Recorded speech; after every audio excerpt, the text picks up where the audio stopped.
Welcome back to Clear Talk. I'm your host, Armin Chaffee, and this is my co-host, Jeanette Oduro.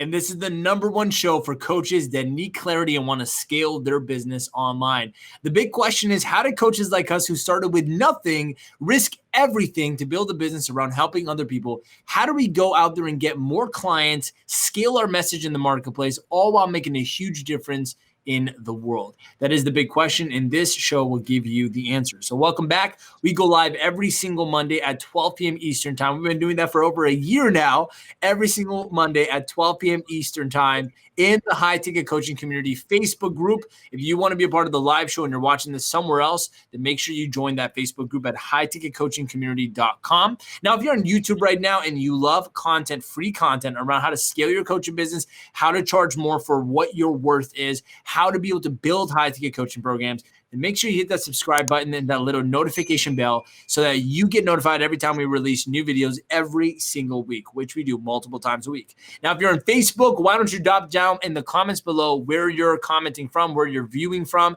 what city you're from, and also what was the highlight of your last week. Maybe we could drop something like that too. I would love to know. And what's your goal for this week? That's what I want to know too. What's your goal for this week as well? You know, what's your goal in sales and clients and in your business? So how this works is simple. You go to askarmin.com, submit questions that you want help on, and we answer them live on the show on Monday, and we post it on our YouTube channel as well. So we're going to help you with anything you need in the areas of mindset, marketing, sales, and business when it comes to your coaching business, and we answer your questions. So you ask them, we answer them on the show, and we got a stack of them today with Jay. So Jay, hello. I'm feeling good, Armin. You know, every day is another blessing, another opportunity to pursue the goal, to pursue the vision. So definitely excited to be here. I love that question. You know, what was your highlight from last week? So I'll ask you, Armin, what was your highlight from last week? My highlight from last week is we're upgrading the program for our clients. And I think I created probably one of the greatest modules on mindset for high ticket coaching businesses. It's called Upgrading Your Thinking. So my highlight was finishing the outline for that and just now going into the creation of it so I can record it. So that was my biggest highlight last week. Also, biggest client highlight was one of my elite clients in SGC. They had a 21K day, and they crossed 50K and hit $57,000 for April in their business. And that's, by the way, only 4 weeks in to the program with working with me.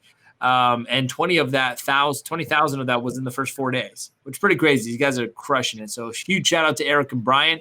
Also, there's other ones as well. I could bring in, like, Daniel increased his price, closed his first 5K paid in full. So did Gazzy, do a 5K paid in full. Mark hit a 10K. So it's just really awesome seeing everyone win and get paid their worth and also grow their business. So that's my highlight for myself and my clients. How about you?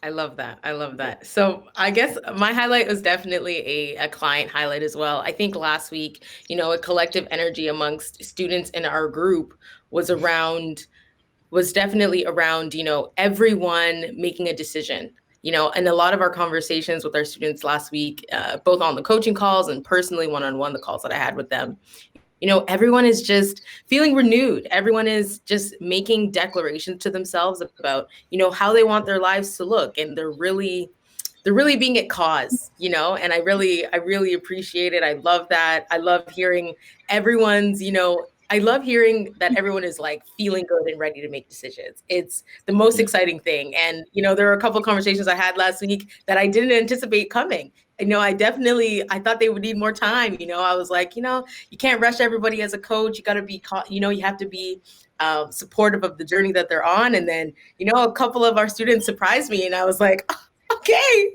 all right, step up. Like, let's go. It's time. So talking about love, not Michaela. I am. I'm talking about them specifically. They burn their bridges. Yes. Like with both of them, with Michaela, I think I was the most surprised because I was like, wow, this is faster than I thought. I didn't think we were going to have this conversation for like another maybe 2 weeks, but let's have it today. So it was very exciting. But I love that. Yeah. And I really, really enjoy that about our students because it's a good feeling. So super proud of them. We got 2 students as well that burned their bridges, quit their full-time job. So obviously the program is a portion of different people. We have people that come in already done millions of dollars and want to turn that expertise of how they made millions into a coaching business. So technically they're beginner, but they have like lots of experience in their own field. Then we got people coming in already doing 10, 15, 20 grand a month, want to scale to that 100K mark. And then every now and then we get those beginners, right? We get people coming in like they just have dreams and they have no idea how to start. And Lubna and Kayla were one of those were those people, and they joined our program around the end of last year. And it's cool because they've been in here like building up the confidence, building up the mindset to do this, getting their their free clients in and validating their offer. It's like boom, they burned their bridges just this past week, and they're like, we're quitting our full-time job. They're both mothers, right? Both have families, both have responsibilities. And they're like, we're going to quit and go full-time in the business because they finally feel clear, structured, and realistic with making money and coaching from all the systems and the roadmap we've given them. So real proud of them too. Definitely. That's a bigger win than just making some money. Like that's tough, learning to burn your bridges and have faith in your goal. It's tough. And always in the beginning, it's the hardest. So good for them. Definitely. Yeah. And it just felt more real because, Armin and myself had many conversations like this recently about the role of family when you're building your business and, how if you don't put yourself first, sometimes you're not going to be able to ever pursue your utmost dreams. You're never going to get there if you still have these things holding you back. So it was just funny how I think it was the end of last week we had that conversation, and then into the new week I had that conversation with probably 5 or 6 of our students. So I was like, wow, that's what's in the minds today. So it's good. But anyways, let's get into some questions. You ready? Yeah, let's do it. Okay, awesome. So question number 1. I thought I was charging high ticket because my price point is above $1,000. Is there a tangible price point that qualifies as high ticket? That question is from Amanda L. So $1,000 is not high ticket, right? So $1,000 is like in the low end of low ticket, especially if you're selling some type of one-on-one or group program. I don't understand a course being that much, which is complete videos and no coaching. So if you want to think about pricing levels, it's funny. I was just doing a call with someone that is in the coaching field and was considering our program, and he had a lot of limiting beliefs around charging more, and he actually didn't have context around what pricing is what. So I pulled up one of our lesson slides and I just showed him. Anywhere from $500 to $5,000 is what we call beta, right? So let me tell you this. Let me tell you this first. High ticket is $5,000 or more. It could go up to like 100 grand. It could go up to 10, 20, 50, but nothing less than 5. I consider high ticket. You guys can say 3 or more is high ticket, but it's really not, because if you break down a $3,000 program into payment plans, someone could get started for just $1,000 or for less than that. And so that starts competing with like courses. But if you go to 5, the lowest way to start is like paying around $2,000, which is some people's full high ticket price for a program. That's just the payment plan. So 5K or more is high ticket. 2K or less is low ticket. Anything less than $2,000 is low ticket. And then between 2 to 5 is this gray area. I call it beta, because you're not confident enough yet or have enough results to charge that $5,000 or more high ticket price. But you also don't want to sell it your time or your coaching for so low that it's not valuable. Like if you sell something for $1,000 or $1,500, someone might question whether or not you're good at what you do. I want you to hear that again. If you're selling something for less than $2,000, your prospects, if they're real high ticket clients, they might question if you're good at what you do. Okay. And it's funny because the person I was just talking to, he said, I talked to some people who were low ticket mindset, and they were like, oh, that's so much money. He was selling something for $2,400 or something. So it's around that 2K mark. And then it goes in, I talked to some other people, and they're like, that's it. I'm like, that's what high ticket clients sound like. If you sell something for too cheap, they'll be like, what? That's it? You want someone to go $10,000? Oh, okay, cool. Yeah, that's what I thought. I thought it was around that much. But see, that's the kind of people you also talk to as well. If you attract the wrong type of people with the wrong message, then you're going to feel like people can't afford a 5K or more price. But it's really just your messaging. It's really just your offer, positioning in the market. You're getting those people that can't afford it on the phone. So now you're going to think your offer is not worth that. But really, the audience you're speaking to can't afford that, not your offer.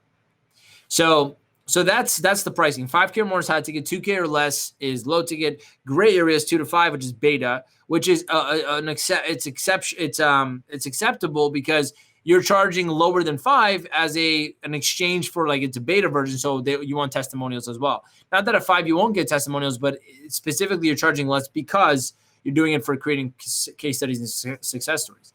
So now 1,000 or more is like you're in low ticket. So if you want to go high ticket, you have to do 5 or more. Now, if you're building a new program that you have no results in or no clients for, you should be doing half of that 5. So anywhere from 25 to 3 is a good beta price. I've had some clients sell their 10K, sell their beta for 10K. It's not that you can't. I'm just saying that's usually a standard of where you want to be between. So repeat the question one more time. I want to make sure I'm answering that because that's context on pricing. But what's the question specifically? So I thought I was charging high ticket because my price point is above $1,000. Is there a tangible price point that qualifies as high ticket was her question. Well, that's the answer. 5K or more is high ticket. Anything less than that is either beta or you're just underselling yourself, right? Yeah. But you should, and at the very least, I think most coaches are selling anywhere between an 8-week program or more.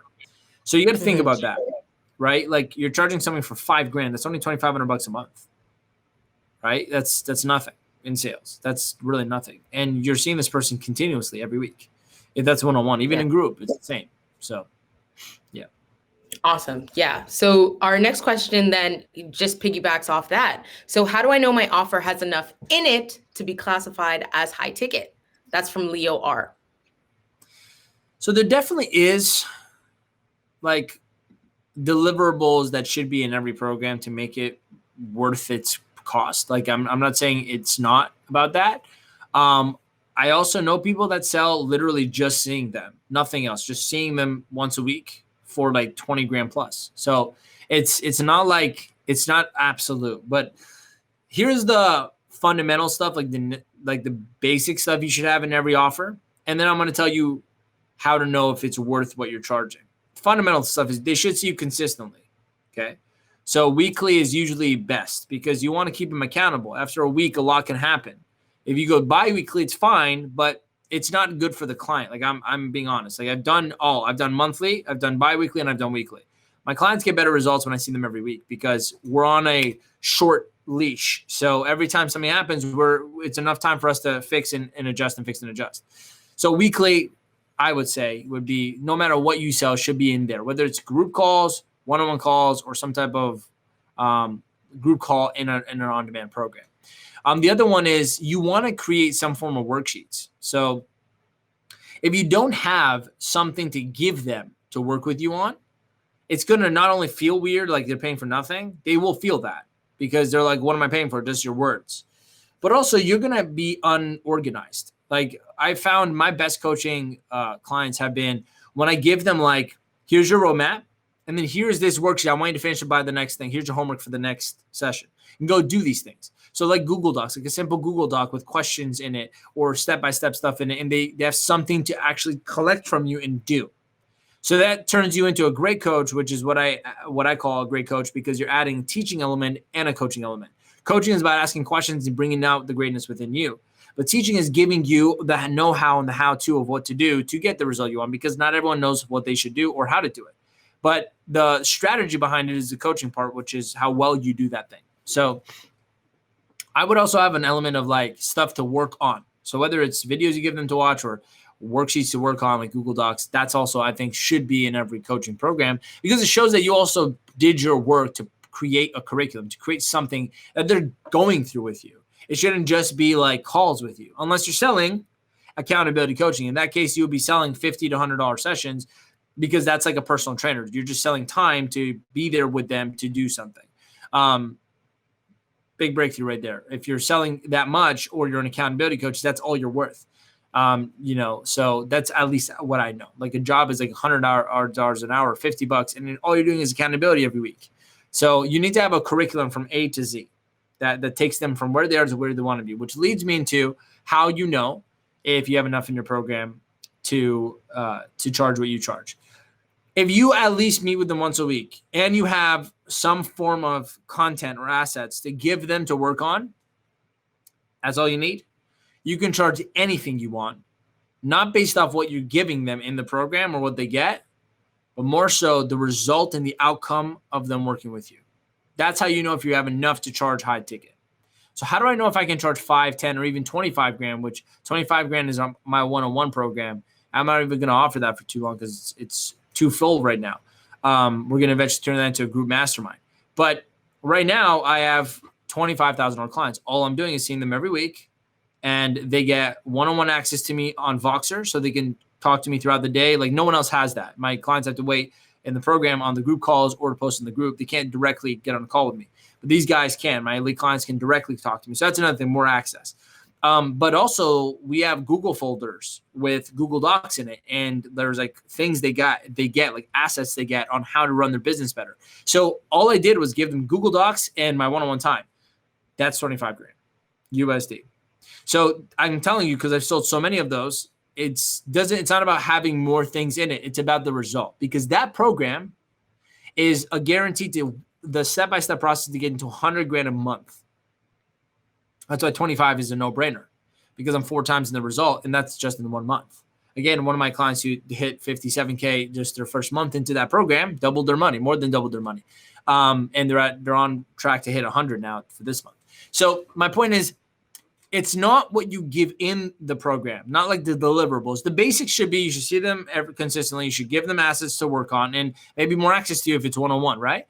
But other than that, it's not what they're paying for. Your time isn't what they're paying for. They're paying for your one-to-one attention to get them to a specific result. At least in elite, that's how it is. If you don't do one-on-one, if it's group or something else, they're paying for an outcome. No one would, in their right mind, pay $25,000 to someone just because they saw that it's really fancy Google Docs, or that they're seeing them every day of every week for 90 days. That's not going to justify why would they would pay 25 grand. It's because the result is more valuable than the cost of the program. The problem we solve is more valuable to them than the cost of what I charge. So how do you know you have enough in your offer to charge high ticket? It's not about how much you have inside your program.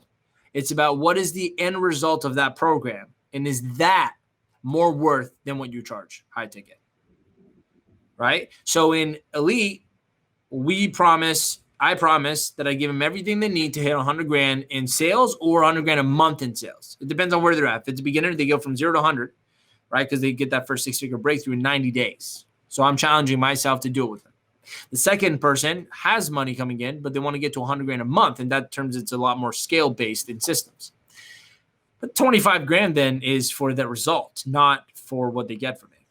In SGC, again, we're solving a problem that's much more expensive than what we charge, because not getting clients, not making money, being stuck, being lost, all these things cost way more money, tens of thousands of dollars if you add it up over the months, than what we charge. So it's a no-brainer to pay us a fraction of that to get into the program to fix all of that. And again, that's an on-demand program.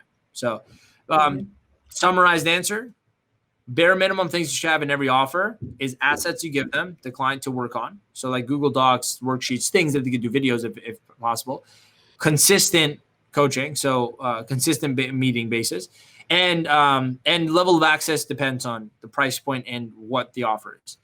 But other than that, what determines the justification of your price is the end result. And there's 2 types of people. There's the people that charge less because they don't think themselves the end result is worth more than that. Or the way they're thinking about what they do for the client is they're only finding the small end result, not the big one. So they're thinking about small. So they don't know if high ticket is worth the price because the result they think is not worth it. And there's the other person who overestimates the price, the result, and charges way too much for the result, but their offer isn't a high ticket. So they're selling some low ticket thing. They're like, well, why aren't people paying me $7 grand? I'm like, well, when I hear it, that result is not worth $7,000. So both problems, though, come from an improper positioning. Both people are positioning their offer the wrong way. Either their mindset on, like, they either have a high ticket result, but they charge low ticket for it because they don't think this is high ticket. That's them. Or they have a high ticket price, but a low ticket result. And you're like, why would I pay $7 for that or $5 for that? So the way to fix both of those is, first of all, position your offer with a result that is far more expensive than what you charge. So you got to adjust your offer. A lot of coaches come in our program, we adjust their offer. There's 6 elements to a high ticket offer that nobody knows about, and we share it with our coaches, and they go, oh, I didn't know this had to be an element in my offer. Now it's worth $5 or $10,000. Yeah, we fixed that. But the second thing is you also got to make sure you are choosing a result that is high ticket, right? You got to also make sure you believe it's a high ticket thing. Not just you believe, but you can prove it. So, yeah, Jay, you have some thoughts on that? Yeah, because you're stealing my questions. Oh, sorry. This one's it's because you're just imparting so much value that you can't wait till I ask the question. You're just on the same wavelength. But I think that's a really important part of the conversation, and there's another question that alluded to that around how can I structure my offer in a way where I'm being conscious of how much results I'm going to give them at the end of the day, or like factoring that into the equation. So let me just read this question to give you some context, because I feel like that would be a good next one. That was the one I had last, but let's move it around. So the question was, I don't know if my offer can be high ticket because I don't feel like I have a high ticket problem to solve. Most people I've worked with have intangible results, and I'm not sure how to put a price point on that. So, I think that this is a common problem, and I'm glad that you brought it up as one, because I think that a lot of people are not sure how to adequately price their offer in relation to the results of what the person is going to get in the program.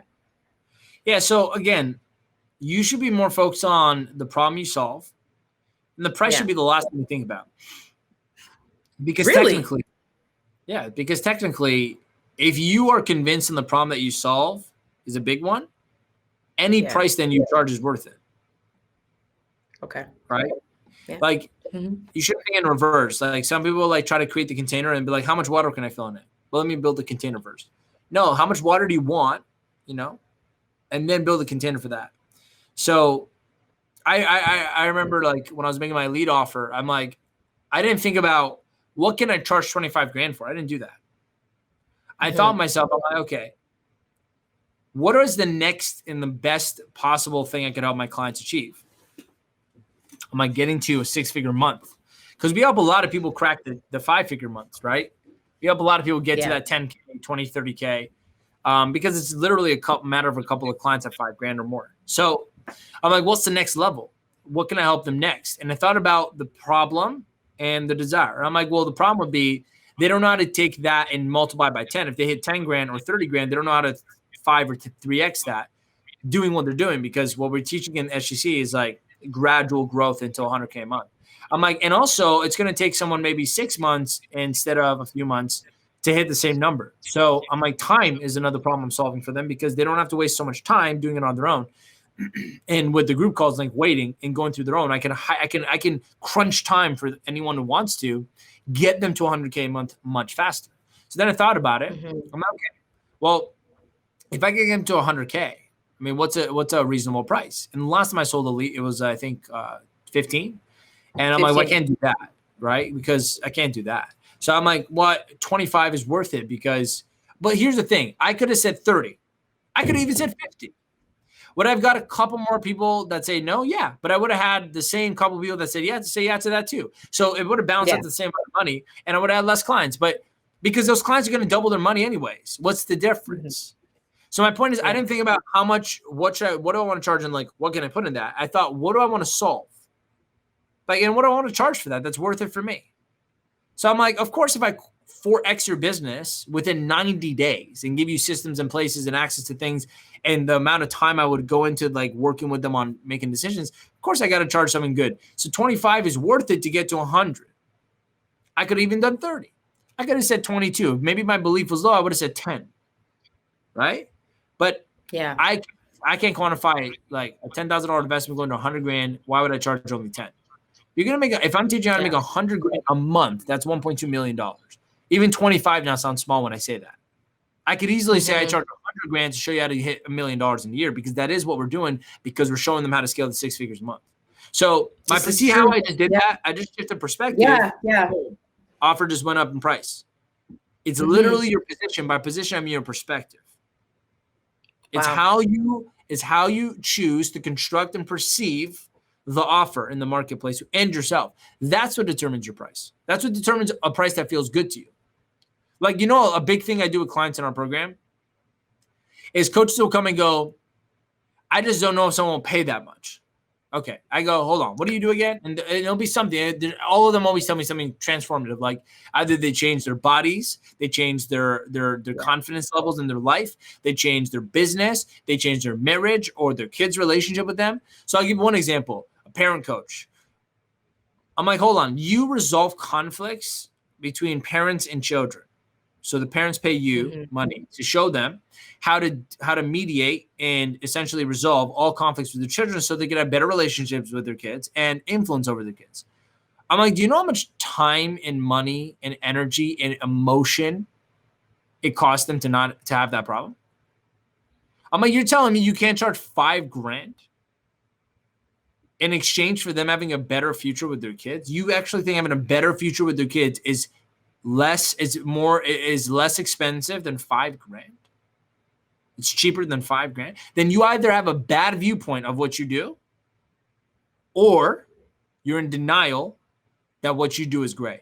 So you either perceive what you do yourself as bad, it's not enough.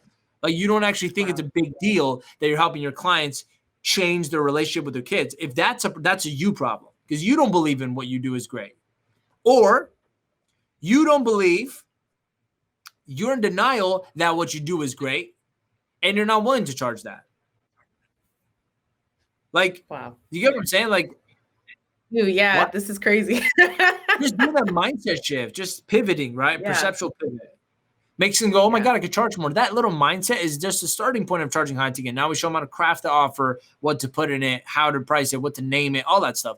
But first comes, you need to believe in what you do. Yeah. And again, you can't learn that in a course. Like a course can try to talk to you through a video, but that won't do it. And someone who doesn't believe in what they do, like here's a little hint. You can't learn that from someone who's charging low ticket themselves, right? Someone charged you $3,000 for one-on-one coaching, and they're telling you got to overcome your money limiting beliefs. No. I sell $25,000. I've sold $55,000 programs confidently. I can help you if you have a disbelief in your own offer. That's coaching. You got to get on a call with us, So it's a good point. It's a good question too. So good. You are really, I don't know if we're just on the same, there's a lot going on right now, but taking my next question. I'm not sure I'm ready to charge high ticket for my services, oh, no. But I know I deserve more. How can I transition slowly so I don't trigger my imposter syndrome? That is from Danny. Yeah. Imposter syndrome doesn't come from charging too much. It comes from delivering too low. Ooh, say that again. Imposter syndrome doesn't come from charging too much. It comes from delivering too low. Whew. See, it doesn't matter what you charge. If you over-deliver, you won't have any imposter syndrome, will you? Right? Whether you charge $5,000, $10,000, or $500, if you don't give what you believe is worth more than $500 of service, you'll still feel like an imposter. I remember, it's crazy. I remember at the beginning, I would charge $300 for 3-hour sessions.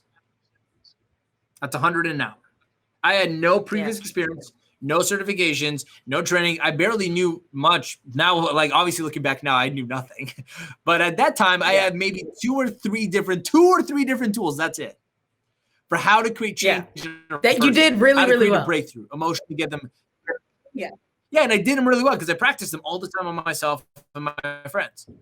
But I would charge $300 for one session. The one session was 2 to 3 hours long. And it's because I didn't believe I could do it in faster time. So go ahead. I would charge $300 for 3 hours, all because I didn't know I could do it faster. I thought I needed more time, again, because I was compensating with time with my skill set. And I remember I would still even tell people, I'd be like, listen, if I don't get you the result you came for, I will give your money back. I won't even charge you. So I will let them pay after. See how I started? I always knew it was the result that mattered, not my time. You guys are still out there selling time. So for me, I remember my first ever price increase was going from $300 to $500 for that same session, which is 3 hours long. And I'm like, oh my God, this is so much. $500, man. That's $200 more. And after like 7 or 8 clients at $300, I'm like, let me go to $500 for one-on-one session, just one session, to do a breakthrough session. If I still don't get the result, I don't even charge them. But now I'm like, I gotta pay, charge them in advance, so I have to give their money back. I remember I'm like, man, I don't know if like people will pay for this. I actually was so afraid. But again, I didn't have a coach back then. I just had balls, and not a lot of people have balls. You need some coaching to get the balls, but I had the kahunas to just be like, I'm gonna just risk it. I'm okay with getting a no. I remember back then I went out and I'm like, okay, let me charge $500. And I went and I did the same thing, and someone paid me $500. I'm like, oh, that was simple. Then I did another $500 and another $500. And then I remember I'm like, man, I could do this again. I mean, they're only one-on-one sessions. Again, I didn't think big back then. I didn't know what I was doing. So I was still selling my time one-on-one for 3 hours. Then I'm like, you know what? I want to start charging for programs. So I created a $2,500 package where I work with someone for 8 weeks. Again, over-delivering. 2 sessions a week at 2 hours each for 8 weeks. Again, I thought it was time that quantified more money. Yeah. When I realized within the first 2 sessions, I create massive transformation of my clients. I'm like, now I got another 7 weeks of this to do. What am I going to do with them? So I learned real quickly. And by the way, back then when I made that $2,500 package, to me, I thought it was high ticket. When I started, it was like 4 years ago. I increased my one-on-one session rate to $1,000 for 2 reasons. One, to up my paradigm with money. Because at least if I had an offer that was $1,000 an hour, and it was an hour now, not 3 hours, then I would at least start believing I'm worth that. Even if no one bought it, I would be like, I have an offer though at that price. Yeah. Second reason was, so I hope that people don't buy that and rather pay 2.5 times more to get me more time with me. So I was strategically making a really stupid low ticket offer that's too expensive, so that people go into my mid ticket offer, right? Now, my point of saying all this was this. Back then I thought by doing more or like more time is going to quantify, like working my way up to selling more expensive. When I realized after every session, it was just a matter of how fast can I get the result. And the moment I realized I was good at that, I stopped selling my time. The moment I realized I was good at selling, getting results, I stopped selling my time. Because the time system punishes me if I'm good. I want to say that again. The time compensation system method, it punishes you if you're good. Because if I can get your result within 2 or 3 coaching sessions, but I sold you 8 weeks of my time for the same money, you got your result, but now I'm being punished because I got to give way more time than I need to get you to justify the payment you gave me, right? Yeah. Even the other way around. Imagine I charge per hour. What if I was really good? Then in 1 session, 2 sessions, you only pay me $200, let's say. That means I get punished and don't make more money because I'm good. Watch this. Let's say I charge $5,000 to help you get a breakthrough in your marriage. Okay, watch this. $5,000 to help you. I change your marriage. You pay me $5,000, I change your marriage. You're like, this was worth $5,000. He saved my marriage. Okay. Same person goes out and says, I'm gonna get your marriage back and thing. But I charge $100 an hour. And let's say within 3 hours, okay. Yeah. I'm able to get the marriage thing because I get the breakthrough between the couple and they save their marriage. Now I get punished and make $4,700 less because I'm good at what I do. All because I'm trading time for money, not a result for money. So that's why I had to learn the hard way to get out of the time system as fast as possible, because it not only was bad for me, but it was bad for them. Because technically there's conflicting values. Now it's like, if I want to make more money, I got to either be worse and take longer to get them the result, right? Or I got to keep finding more problems to fix for them, which means I'm going to keep my client in a problem state all the time. But if you understand that the cost, the value of your program is based on the result you produce for them and not on the time you give or the things you give them, then any price you charge will feel good. But here's how you fix imposter syndrome. And here's how I fixed it. I remember even back when I was charging $500 a session, at some point I felt a little bit of imposter because I'm like, is it worth 500? But not because I was charging too much, because I was not upgrading my skills to give them more than that anyways. And that was me back then. But now I realized it doesn't matter what I charge. As long as I give more than that, it's totally fair.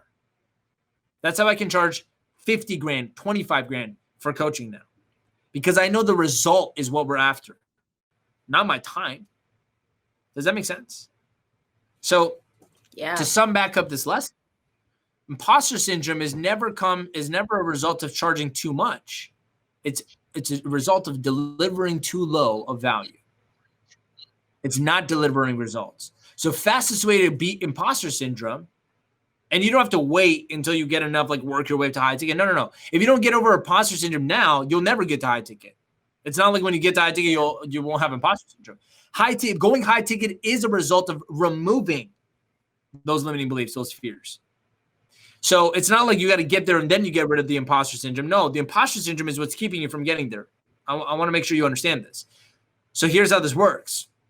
You either make sure you over deliver from what you charge, no matter the price. So you can start, if you're charging right now 1,000, just over deliver, give them 2,000, or find a result that's way more valuable than 1,000, which you and the client can both agree on. So even starting the program with, or the sessions with, what is the result that's worth so much to you is priceless. And then making sure you get that for them over the time. Then they will tell you it was worth their money no matter what. Also, number one, so over deliver from what you charge, no matter what you charge, and you always overcome imposter syndrome. And number two is you make sure you work on building a program that's incredible. This is not about the results anymore. Make sure you put in the effort to make your program incredible, whether it's making the assets or deeply thinking about every step the client's going to go through or giving them more than they need. It's not just about achieving the result now or over delivering with getting them a big result, but it's about giving them a big experience too. So the result is the core thing, but another way to overcome imposter syndrome is to just add so much value in the process of the result being achieved that they're like, this is the best journey I've ever been on. Like anyone could have got me the result, but no one's done it like this. For example, you can buy a lot of business programs. I'll give you how to make 6 or 7 figures in coaching, but not many of them will give one-on-one access or weekly calls, one-to-one Zoom calls with you in the program. They won't, the owner of the company won't call you directly and see how you're doing. Those are things that me and my team do that make us stand out. That person goes, this is the best investment ever. Not because the price was right, not because they got a good deal, but because the service they got in the process of them achieving the result is so much more valuable than the money they paid, let alone the result alone we're getting them is worth more.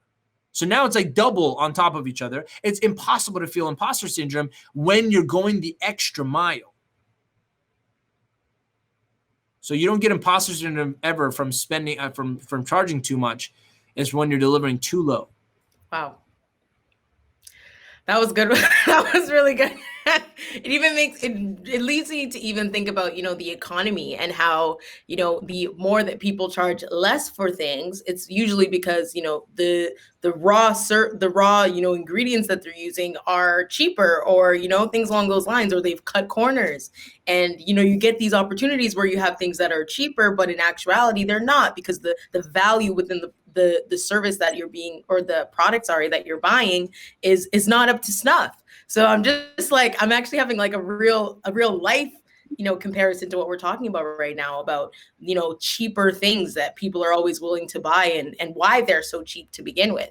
And if the economy was, or business owners are just, everyone is getting what they're worth by putting in good quality ingredients, good quality products, making the service better. We don't have anybody undercutting anymore. So, wow, this is very interesting. That's so deep what you just said, is that when you buy cheap things, it's usually because it's a cheap quality to make up for the price, right? But it's like, it's not really cheaper. It's the same value as what you're paying for. Same thing. It should feel the same as paying 10 times the price for 10 times the actual quality. So both of them are affordable because of the equal exchange between value and price. That's really deep too. That's good to know, because I know there's a huge misconception on people thinking that if it's a lower price, it's the better value. But that's not exactly. true. Yeah, that's not the case at all. It's never the case. So imagine now with coaching, when you're charging cheap, what are you saying? That your material is cheap. Yeah. Your service is cheap. That your result you produce is cheap. That your program is cheap. The quality is cheap. You go, Armin, that's not true. There's a lot of, well, okay, go get proof. You can't show me one high quality program that's a cheap price. The cheapest I know that's a really good program is $5,800. That's still above high ticket pricing. That's the lowest. I have yet to meet a person only charging $1,000 or $2,000 and giving you a crazy experience of a program. Yet. So it's really important to understand that as well. And just getting like that, don't let imposter syndrome get in the way of like, don't let imposter syndrome cause you, let me say this, don't let imposter syndrome cause you to portray the wrong image of you, the wrong reputation, the wrong brand.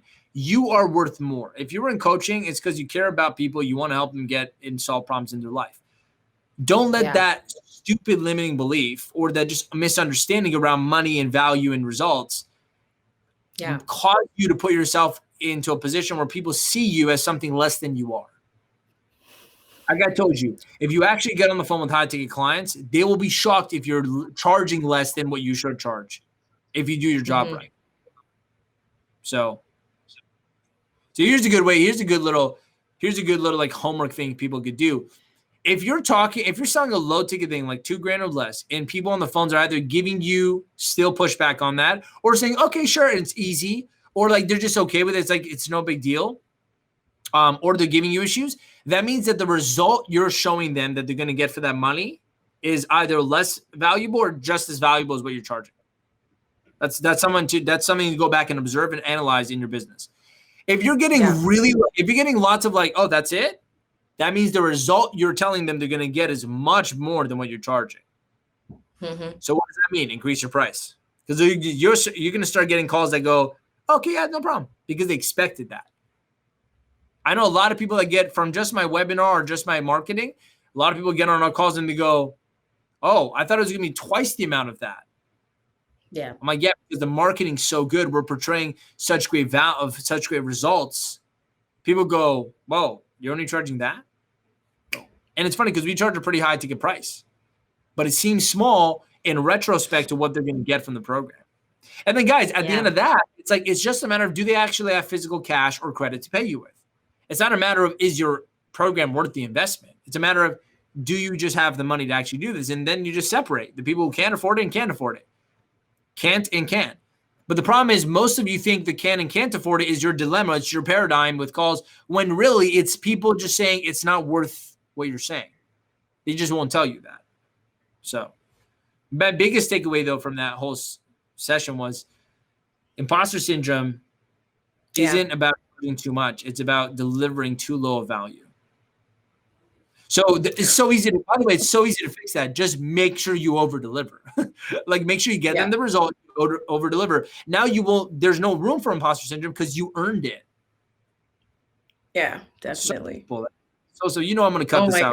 Goodness. I'm having such a real world moment here. That's why, guys, I'm looking out of there's a window beside me and I'm like looking into the distance like, man, this is so true in so many different ways. And my mind is just like bringing all the comparisons forth. But I actually have a question, from the personal bank, not even from the ClearTalk questions, just based on the conversation we're having, Armin. So, let's talk. I want us to really piggyback on this, this value topic, right? Because a lot of people, when they're building their program or their courses, are like, I've got to put so much value into this. And then they have let's say the Amazon mindset, which, I have had in past businesses, charging less so you can get the masses, right? So how does that fit into this? How does that fit into this conversation? How can we talk to those people about, how their take on value and limiting their price points to approach anybody is flawed? So again, we're talking specifically high ticket, right? When we're talking specifically high ticket, masses isn't your target. That's the point, right? Do you see as much Lamborghinis on the street as you do Hondas? No, because their marketing strategy is different. Because one Lamborghini is the equivalent of 10 Hondas in price or more. And for that reason, they need 10 times the less clients to make the same money, which means if they even get 5 times the less clients, they make twice the amount Honda makes. Now, who makes more? I don't actually know the financial stats, but from last I learned, obviously the bigger companies with more customers make more, but they also have 5 to 10 times the size company. Now, again, now you got to ask yourself, what's more efficient? Lamborghini will close one sale and make anywhere from $300,000 to $500,000. Yep. Honda will have to close 10, $30,000 to $50,000 Honda cars or Toyota to make that same money. So that means that creates 10 times resources, 10 times staff, 10 times hours, 10 times cost. So now it's like, which profit margin is more? Obviously Lambo. Yep. Obviously. Yep. I don't need to look in financial stats to know that. The profit margin is way higher. Again, not only because the material with the car is built and the engine is better than Honda, of course, but because there is such a massive margin on the perceived value of Lamborghini because of what result they're promising you, which is this different lifestyle if you have a Lamborghini, which Honda doesn't do. Honda tackles small problems, gas efficiency, gas cost efficiency, convenience and easiness, quickness. Yep. Getting from here to there. It's literally just solving a small problem, which is why they charge small money. But Lamborghini you'll never catch them talking about price of gas, price of maintenance, price of this. You get the door, it's like $20,000 to fix it. Okay? Can you imagine Lamborghini comes up with an ad, our new fuel efficient model? Like never, ever. Because fuel efficiency is what a low ticket market worries about. Yeah. But you think someone who has money cares about fuel efficiency? I remember when I was buying, this is 2 years ago now, when I was buying my sports car, the Jaguar F-Type. And I remember the person I was buying it from, my mentor. I'm like, how much is a full tank of gas? And he looked at me. He goes, people who drive this car don't ask that question. I'm like, whoa, sorry. Because I came from like my family and like a poor mindset. You know, I'm thinking like the Mercedes I have right now is really good on gas. It's only this. And he's like, if you're buying this car, none of that matters. Because you'll make more money from the indirect effect of your life, having a nicer vehicle, feeling good in it, how people perceive you. All of that's going to make you more money than what matters, even the extra gap between cost and gas. So my point is this. When you come to economics, you have to understand what is the goal of the business. We're talking about high ticket coaching. Our goal in business is massive quality, right? In lean ways to hit massive numbers. So you get big numbers, big results, big business, but less clients, less time, less cost. So what we're doing is we're exchanging super high ticket prices in exchange for all the other things in low ticket. So our goal isn't masses. You're never going to get famous selling high ticket coaching. I want you to know this, okay? Let's look at Brandon Burchard for an example. I'll give you a small example. Yeah. Or Tony Robbins, but I usually quote him, so I'll give Brandon. I read his book, High Performance Habits. In his book, every chapter, he has several client stories that he teaches his chapters about with, right? So he has a habit, and he'll talk about 3 different one-on-one clients, executive clients he worked with, entrepreneurs or high-level executives that he did something with and he put into the book. It got me thinking. I know him now because of his low-ticket marketing strategy, his massive strategy, which is volume. He's selling books for $7 and then selling you a planner for 20 and selling you like mini courses. These are all low ticket things because he's getting out into the world, getting thousands of people to know him. I'm so happy you used this example. Just got to say that. Good job. But look at his book. Yeah. What was he doing in the beginning when he's talking, when he's referencing all these stories? He was selling what? High ticket coaching. Yes. Yeah. So he started by selling high ticket. Obviously, I didn't know who he was when he was working with some executive on Wall Street. I didn't know him. But he was also getting paid like 20, 50 grand probably for that one-on-one for 6 months with that guy. And that's how he made his millions of dollars first. Right? Or maybe his hundreds of thousands. I don't know his actual story. I just know that this is the evolution of it because he did those things before he wrote the book.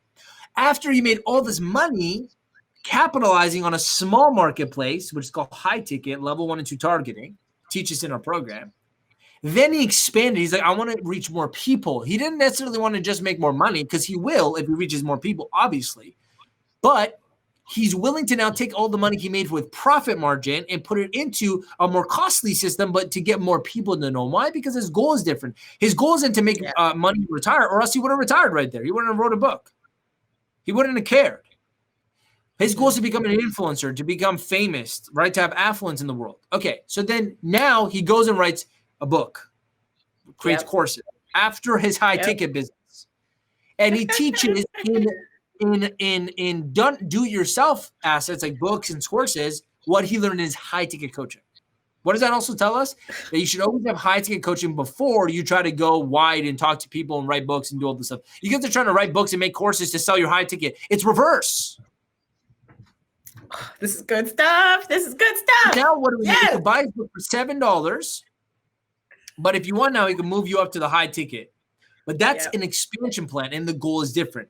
Way different than some other internet gurus I know online, internet marketers, who made their $5-10 million and then they're off. They don't care anymore. They're not trying to write books or do this. They don't care because their goal is not to throw a big, massive event or to have influence or fame. They're famous enough in their little pool of people that know them. You know what I'm saying? So how you go from like not known to mainstream is low ticket. You'll never go mainstream with high ticket. You won't.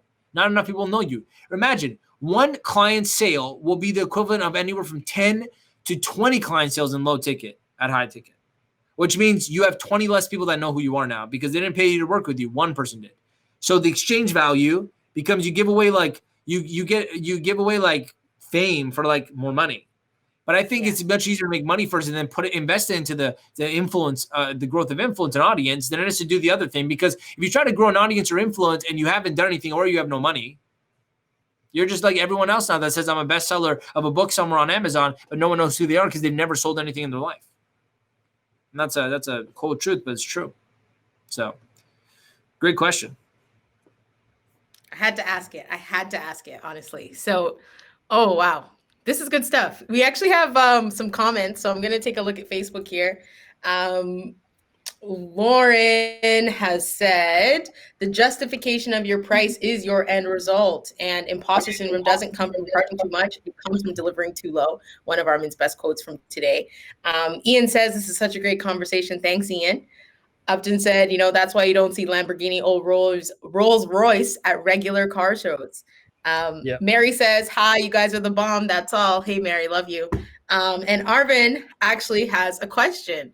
So Arvin says, what if our goal is to become known and create a huge audience base, though? Sell high ticket first, become good, then go low ticket is his question. Yeah, I already answered that, yeah.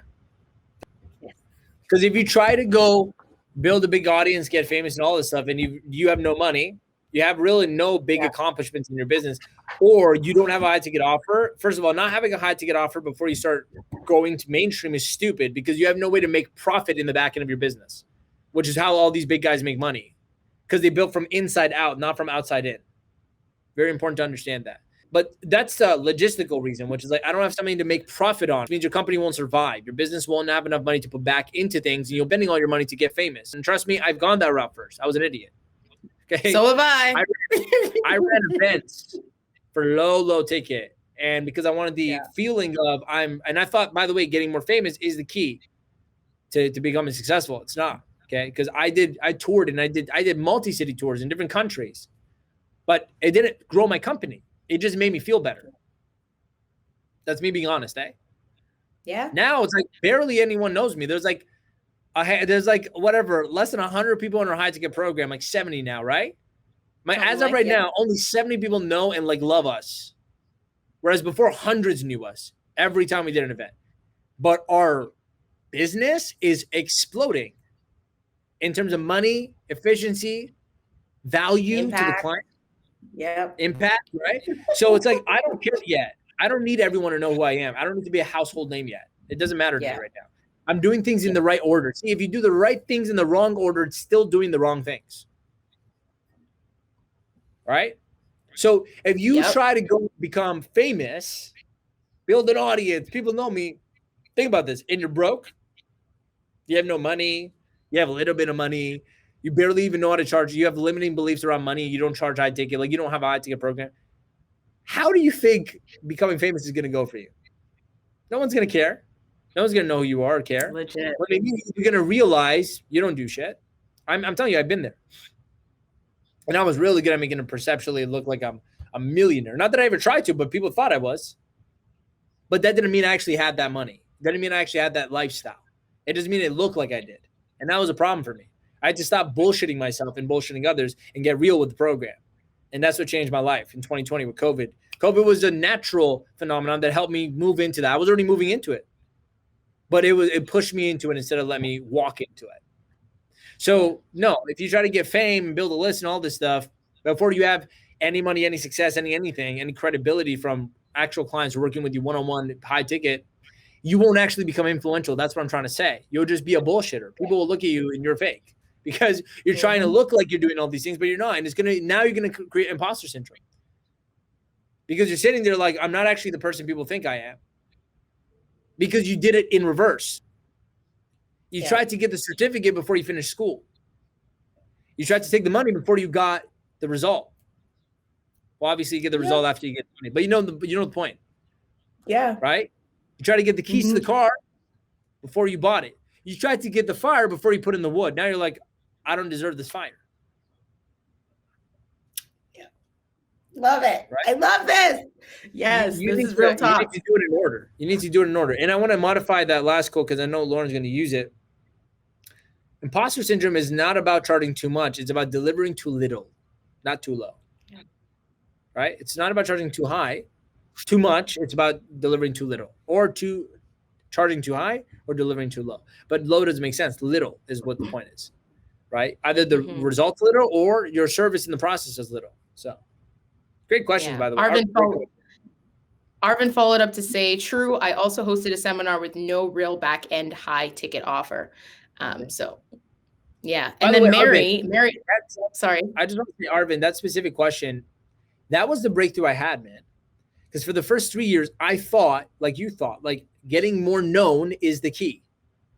Having more people know about who I am is the key for me to become a millionaire, to build a big business, to help more people. But bro, it's not. That's what I realized, man. Around 2019, I caught on to it. I'm like, there's something wrong here. We're making hundreds of thousands of dollars and I'm not keeping much of the profit. And not only that, this is way too much work with way too much overhead, with way too much things going on. It's all an illusion. And I would have sometimes, man, I'll admit it. Sometimes I did feel a little bit imposter because I'd be at these events knowing I have no money, knowing my account is empty. Knowing that people owe me money, and if they don't pay me, like I can't pay for things, and I'm on the stage helping people. I'm like, what the hell is this? This is some fake shit. And I was honest with myself. I'm like, I'm sitting, no one knows here. I'm dealing with financial struggle. But I was on stage, 200 people in a room. But see, and I become into desperate mode. It was starting to hinder even my influence because now I'm like becoming more salesy because I need the sales, because I need to pay for things. And all because I did it in the wrong order. That's it. Not because I'm a bad person. I'm not trying to manipulate things or lie. I just did it in the wrong order. I didn't know what I was doing. Now I'm focused on building a real business, building a powerful program, building value, creating actual credibility. I don't care about who knows me. That's why I'm not trying to write books or do events right now. I don't care. Right now, I'm just like, how do I help a lot of people? How do I create millionaires in this program? How do I create multiple six-figure earners? How do I change hundreds of different coaches' lives so that I have hundreds of people, when I do an event, they all come out because why not? They already know who we are.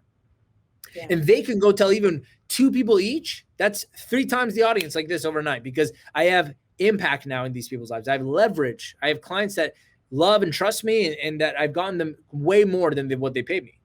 This is the right way to do it. But here's the trick, man. This is the harder way to do it. Because it takes more courage, more time, and more effort to learn how to build a real business, to build a really good product, to deliver real value, to be a great coach. That's the problem. It's the harder path to take. But what I'm trying to tell you is it's the right one. But it's so much easier to buy some bullshit program, to pay 10 grand to become a published author and feel like you're successful. Be an Amazon bestseller for 50 grand today. I'll write your book for you. And like you have nothing though. What are you writing about? Yeah. What did you possibly do that you're writing about? Your theories in life? Your past experiences only? Where did that lead you? Are you living the life now that you want to show your clients to live? Because if you're not, you shouldn't be writing about it. You shouldn't have a brand around it. You should go and deliver genuinely real service to people and make sure your life is a product of what you teach as well. Then here's the funny part. The books, the events, the conferences, the podcasts, they come to you because you're a magnet of authenticity now. You're real, man. And not a lot of people are real in the world. And because they're rare, when they find one, when the right people find you, like, oh my God, this one's real. Okay, let's get time with them. Let's put them on an interview. Let's invite him to our event. Let's write a book for him. I'll have people come to me saying, can we help you get your message out there? I won't need to try anymore. They'll just be like, I want to help Armin build the next best-selling book. I'll be like, okay, but we got to write on real things. Yeah. Real leaders, man, they build the foundation, let the building build itself after with help. So. Wow, what a great conversation. Mary asked as well, what do you think about having a high ticket and a low ticket option at the same time? Is that counterproductive? The only time that would happen is if you've exhausted the high ticket offer real well.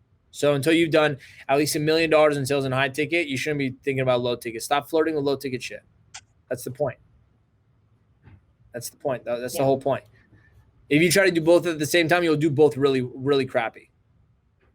And if you try to do low ticket first, you'll just end up with a drought. You're trying to build the pipeline from the river to the pond before the pond's built. So where's the water going to go? It's going to leak. You're going to waste it all. Pipeline is low ticket. The pond is the high ticket. If you don't got somewhere to take that water flow to keep, you have no business building a pipe. You dig your pond, you fill it with buckets manually. That's called high ticket selling and organic marketing. Fill your bucket, fill your pond, and it's really full. You go, look, I'm tired now. I got a lot of water in this pond. I don't need more water, but I want to now help more people and get more water in this pond. Okay, now let's build a pipeline. We leverage systems and we leverage time. Now you build things where the everyday person can get to know you without having to pay $5 or $10,000. And they will eventually become your high ticket clients. By the way, this is in every industry, even in real estate. It's everywhere. Absolutely. You got $1 million listings, which is the big clients. You got the 6-figure listings, which is the everyday, the middle class clients. And then you got leases and rents. But here's how I do it. Most real estate agents go out there and they would try to sell leases and rents and then work their way up to selling 6-figure. And then one day, maybe, but they never get to $1 million listings because their habits got built into low ticket stuff. I even told my family friend this. I would go and find only $1 million listings right now and tell them that your specialty is this. Work your way downwards then and start hiring people to take care of leases and rents so that those people eventually, if they have the money to buy a high ticket listing, that they come to you. But they're doing it reverse so that they work so much harder, so much longer. I'm like, you're doing this in reverse. I think every industry either makes these mistakes or understands and follows it. Yep. Right. And if you look at the guy, there's a guy, Ryan something, he's in real estate. He's like a millionaire influencer guy. He wrote a book. I forgot I don't know. I'm not real estate. I just know my family friend was reading the book and she's in real estate. But the first story he shared in his book, this guy's a multimillionaire real estate agent, is how he convinced himself he's going to have $1 million listing up front, his first ever listing. And he actually ended up, it was a wild story, ended up finding some rich guy from Dubai on a listing somewhere, and he ended up flying out with the last money in his pocket to meet him in person, to sign the contracts for this. It's a crazy story. And he ended up making like $800,000 on that sale because he sold some New York, Manhattan, like loft for like $8 million or something like that. It was crazy. And he's like, that was the beginning of his career. So see where the guy started? He did the hardest thing first and he built the foundation of belief, and then he worked his way down. Now he has a book. People know about him. Do you get what I'm saying? So that's the whole point though. A value ladder is like, once you've made a lot of money and you are lacking time now, so supply on money is high, but the supply on time is low, then these demands switch. And so what you do is you create things that are more affordable, so the everyday person who can't afford to see you that way comes in, and also gives them a way to get help too. But now, see how I'm not doing that for money now? I'm not doing that to make more money. It's a byproduct of it. But you also can't make more money unless you're already making money doing high ticket stuff. But it's not to make money, it's to actually create more influence, which means help more people. I technically, after I have 200 or 300 clients at high ticket, this company will be in a place where we don't need much more to be afloat and everyone gets paid what they want and we all have our dream lifestyles. We probably wouldn't. But that's only 300 people. that we've impacted in this world. So how do we get to 3,000? Well, it can't be selling high ticket. Yeah, that doesn't scale as fast. Now, if the question is how to scale influence, not income, then I go and build something that's only $500 to $1,000. Do you understand, guys? You guys are using the right tools in the wrong way. Yeah. Low ticket isn't bad. It's just not made for the same purpose you think you're using it for, which is to make money. You don't sell low ticket to make money. You sell low ticket to build influence. You don't sell high ticket to build influence. You sell high ticket to make a lot of money. Can you do both at the same time? Sure. But tell me how that goes. I don't think it works. You should do one at a time and you should do it in order. That's it. That's all I think. That's all I think. So it's just my opinion. You don't have to listen to me. I love it. Arvin followed up to said, got it. Yes. Also, when you have a high ticket program, you are super clear on how you want to influence and help people. That clarity and value draws people in. Yeah. And think of it like this. Like, man, I keep getting more downloads from this. I know. Keep going. If I build a big thing that's high ticket, and it's like a big result, a big program, we're doing a lot of things in it, I can take aspects of this big thing and create little things from it, right? Yeah. Like if I bake a cake, I can sell slices as well. Yeah. But if my whole focus or my goal, as big as I think, is just to bake a slice of a cake, how on earth am I going to grow that slice into a whole cake if I want to sell a cake later?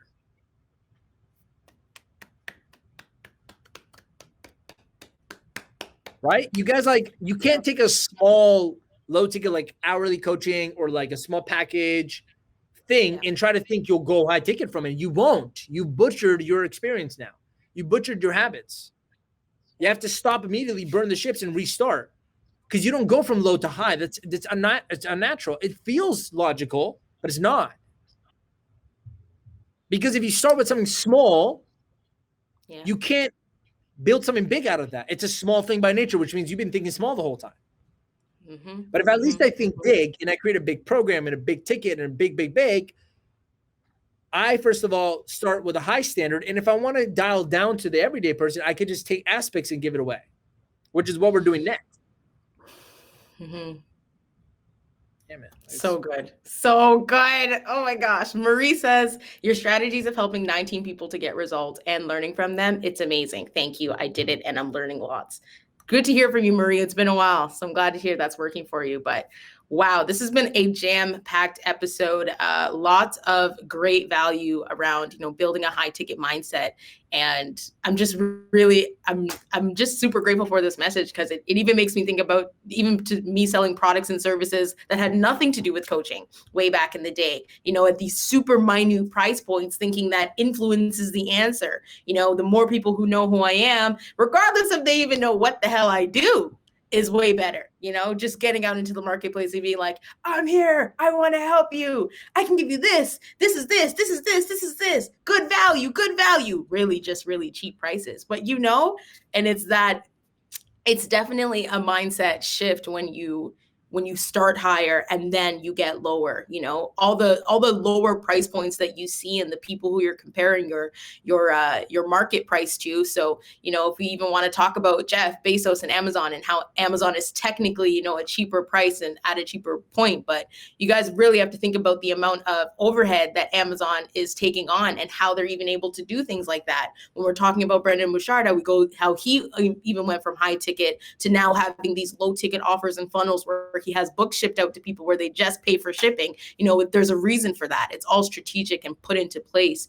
And, you as a coach really have to understand that when you're going into the market and trying to sell cheaper or to, have more value for the client at this lower price point. So this concept is really, really important for coaching specifically, but it goes across to every single industry. So I'm hoping you guys are getting that aspect of this conversation and how, your mindset just needs to shift just a little bit to get a little bit more. So, or a lot more. Let me not say a little bit more, but wow, good stuff. Good stuff. So thanks for tuning in, guys. We go live every Monday at 12 p.m. Eastern time to answer your questions. If you want your questions answered, just go to askarmin.com. Submit those questions, and we will answer them live in the high-ticket coaching community. If you're not a part of our Facebook group, you should join because we have lots of value, as you can see. Now, if you're on the YouTube channel and you like content like this, then go ahead and hit that subscribe button and that little notification bell so you get notified when we drop weekly content for you to scale your coaching business. We love you guys so much. We'll see you guys next Monday at 12 p.m. Eastern time. Go on and make the rest of your week the best of your week.